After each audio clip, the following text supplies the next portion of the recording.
Hello friends, welcome back to my channel. तो कल हमने एक वीडियो बनाई थी निफ्टी 50 एनालिसिस पर। और उसमें बताया था कि निफ्टी की बॉटम बाइंग कैसे कर सकते हैं और बैक टेस्टिंग भी पूरी दिखाई थी। तो कुछ लोगों के कमेंट्स आए और कुछ लोगों के मैसेजेस भी आए कि सर क्या इसमें स्टॉक्स में भी हम लोग बॉटम बाइंग कर सकते हैं क्या, और स्टॉक में बॉटम बाइंग कर सकते हैं तो कौन से स्टॉक्स में कर सकते हैं, कैसे पॉसिबल होगा अगर जस्ट बैक टेस्टिंग करनी है उस चीज़ की। तो यहाँ पे मैं एक लर्निंग पर्पस के लिए एक वीडियो बना रहा हूँ जहाँ पे आपको पता चल सके कि बॉटम बाइंग कैसे हो सकती है, बॉटम बाइंग कहाँ हो सकती है, और जनरली हम स्टडी कैसे कर सकते हैं इन सब चीज़ों का एक बैक टेस्टिंग के डेटा के थ्रू। और वो हम करेंगे ट्रेडिंग व्यू के चार्ट पर ही। तो मैं यहाँ पे ओपन कर लेता हूँ मेरा डीमार्ट का। मैंने डीमार्ट लिया है इस पर्टिकुलर बैक टेस्टिंग को समझाने के लिए और टेक्निकल पर्पस समझाने के लिए। यहाँ पे मैंने 3 मंथ्स पहले का चार्ट लिया है as per the SEBI guidelines. तो हम वो इंडिकेटर पर भी चले जाते हैं which is nothing but name is 10 का दम। ये लिंक आपको मिल जाएगा वीडियो के नीचे। तो बेसिकली ये इंडिकेटर क्या करता है कि जैसे आपकी सिंपल मूविंग एवरेजेस होते हैं 20-50 ऐसे में, उसके नीचे अगर आपको 10% ड्रॉप मिल जाए तो वो 10 का दम ट्रिगर होता है वहाँ पे। और वहाँ से आप 10% के लिए बाय करके सेल कर सकते हो। एंड सिमिलर वे में अगर आपकी आप लेट्स से आपका अगर जीटीटी ट्रिगर हो जाता है तो आप बाय एंड सेल कर सकते हो। तो बेसिकली कंडीशंस क्या है वो हम डायरेक्टली चार्ट पे ही चले जाते हैं। इन कंडीशन के बेसिस पे ही इंडिकेटर बनाया है, बट थोड़ा सा एक डिटेल में समझाने के लिए मैं आपको डिमार्ट के चार्ट पर लेकर चलता हूँ। तो एक हम इंडिकेटर सबसे पहले यूज़ कर लेते हैं सिंपल मूविंग एवरेज का। और सिंपल मूविंग एवरेज में हम ये तीनों एवरेज वाले ले लेंगे। तो इसका जस्ट थोड़ा सा एक सेटअप कर देते हैं। If you go to settings, settings में आपको 50 है तो यहाँ पे 20 ले लेते हैं, यहाँ पे 50 ले लेते हैं, and this is 200 is fine. इसको हम कर देते हैं रेड, इसको हम कर देते हैं maybe green, then red, and थोड़ा यहाँ पे सेटअप करते हैं। ओपेसिटी भी बढ़ा देते हैं, और ओपेसिटी थोड़ा बेटर होता है कि आपको एक विजिबिलिटी अच्छे मिले, ताकि और कुछ पर्पस नहीं है, आपको जैसे यूज़ करना है ये आप यूज़ कर सकते हो।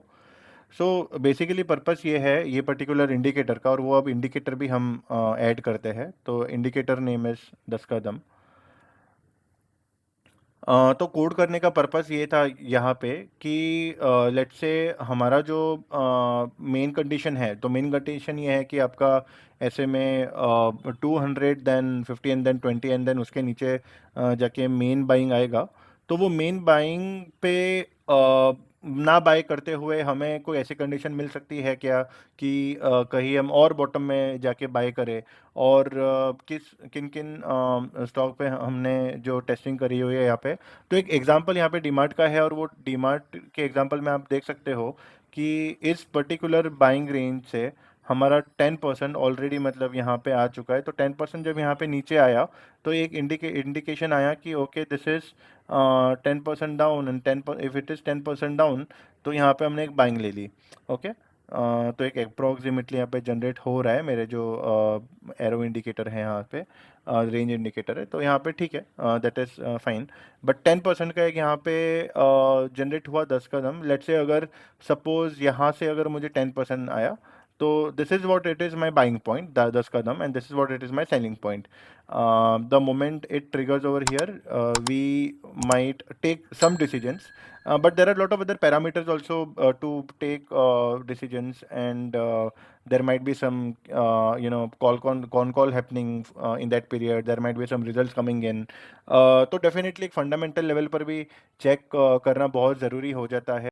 अब हम बैक टेस्टिंग करके ये देखते हैं कि कहाँ आपको ऐसे चांस मिले जहाँ पे आपने बाइंग और सेलिंग की थी।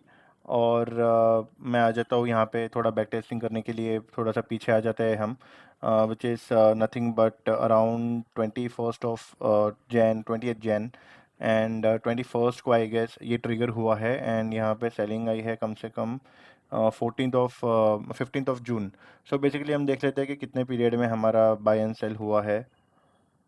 तो 143 डेज, तो लगभग अराउंड 5 मंथ्स का पीरियड हुआ है। वहाँ पे हमने कुछ 10% ऑफ गेन बाय किया है, which is okay, which is fine.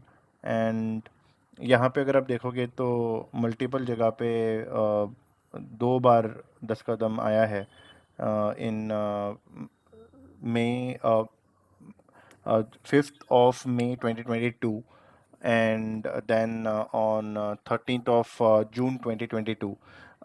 So this is fine. So this is one kind of a back testing where we can see this indicator is providing you buy and sell. Basically इसमें कोई recommendation नहीं है कि इसी तरीके से आपको bye करना है या इसी तरीके से आपको सेल करना है। There might be lot and lot of other parameters also, but this is how the bottom buying can happen. Then this is the one way we can think about it. And psychology यहाँ पे ये है कि अगर कोई great stocks को अगर great तरीके से कैसे बाय किया जाए एंड कैसे उसको सेल किया जाए सही जगह पे, तो मेरा सिर्फ ये लर्निंग पर्पस के लिए जो एक मतलब तरीका है वो एक स्ट्रेटेजी बताने का मेरा सोच था कि let's see. So basically when you are applying this indicator, तो आपको इसकी ज़रूरत नहीं है, ये इंडिकेटर की आपको ज़रूरत नहीं है। एक और एग्जांपल हम देख लेते हैं just for the sake of learning, and we can take the example of Bajaj Finance. So Bajaj Finance में अगर हम देखेंगे तो आपको 10 कदम कहीं पर भी मिलेगा नहीं। और थोड़े जब वो स्टॉक्स अच्छे भी होते हैं और उसके रिजल्ट भी काफ़ी अच्छे आते हैं, तब मिलना काफ़ी मुश्किल हो जाता है वहाँ पे 10 कदम। तो ऐसा ही एक स्टॉक है बजाज फाइनेंस, और वहाँ पे अगर आप देखोगे तो मेन बाय से मेन सेलिंग तक आपको 39 डेज में 11% गेन मिले हैं। यहाँ पे आपको मेन बाय से सेलिंग तक 224 डेज में 16.2% के गेन्स मिले हैं।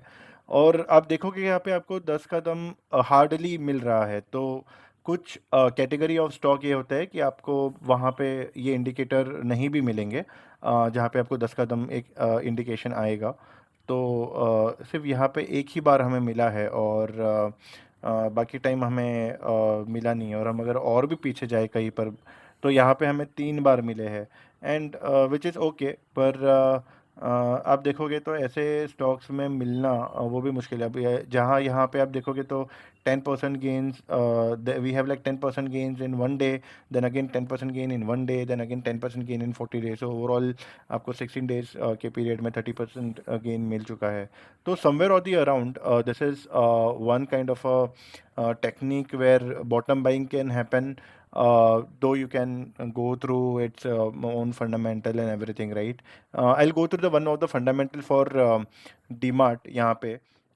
और डीमार्ट में हम देख लेते हैं उसके profit and loss statement. I will go through two of them, profit and loss and balance sheet. तो बेसिकली अगर हम देखें तो sales it is ever growing, and लगातार मतलब बढ़ते ही गया है। और लगातार एक ऑन एन एवरेज भी अगर हम निकालें इसका, तो 15 to 20% से ज़्यादा ही बढ़ा हुआ है। दो एक टाइम पे यहाँ पे नेगेटिव था, but it is very minimal, so it's a ignorable kind of a thing. Secondly यहाँ पे उसका प्रॉफिट भी लगातार बढ़ते गया है, और it is standing with the highest ever net profit. Then the balance sheet we have, balance sheet में अगर इक्विटी कैपिटल देख लिए तो इक्विटी कैपिटल भी डाइल्यूट नहीं हुआ है और लगातार इंक्रीज हुई है। रिजर्व्स भी लगातार इंक्रीज हुआ है। और फिक्स असेट्स अगर आप देखोगे तो फिक्स असेट भी लगातार इंक्रीज ही होती गई है। इवन कैपिटल वर्किंग कैपिटल भी इंक्रीज किया, कैपेक्स भी इंक्रीज हुआ है, और प्लस प्लांट्स एंड स्टोर्स भी इनके इंक्रीज हुए हैं। और अगर आप कैश फ्लो देखो तो कैश फ्लो भी पॉजिटिव है। अगर आप आर ओ सी देखो तो आर ओ सी भी कंसिस्टेंटली 18-20-24% के अराउंड रिटर्न दिया है। और शेयर होल्डिंग पैटर्न अगर आप देखोगे तो शेयर होल्डिंग पैटर्न में डी आई आईज ने इंक्रीज किया है from last 3 to 4 years। And F I देखोगे तो एफ आई ने थोड़ा डिक्रीज किया है, but it is very minimal, so it is still okay. So overall company it looks good if we check the finance and everything. And then we were seeing that क्या हम लोग indicator एक यहाँ पे लगा के चेक कर सकते हैं कि what can happen. So ये मेरा इंडिकेटर को भी यूज़ करने का रिकमेंडेशन नहीं रहेगा. You can try it out, you can test it out, you can share your reviews in the comment section and everything. But मेरा ये कोशिश रहा है कि ओवरऑल अगर हम लोग नॉलेज लेके कहीं कुछ ऐसा इंडिकेटर क्रिएट कर सकते थे क्या कि जहाँ पे हम थोड़ा और बॉटम में कैसे आए और बॉटम में कैसे बाय करें. So thank you so much for watching this video and see you soon in the next video. Thank you so much. जय हिंद.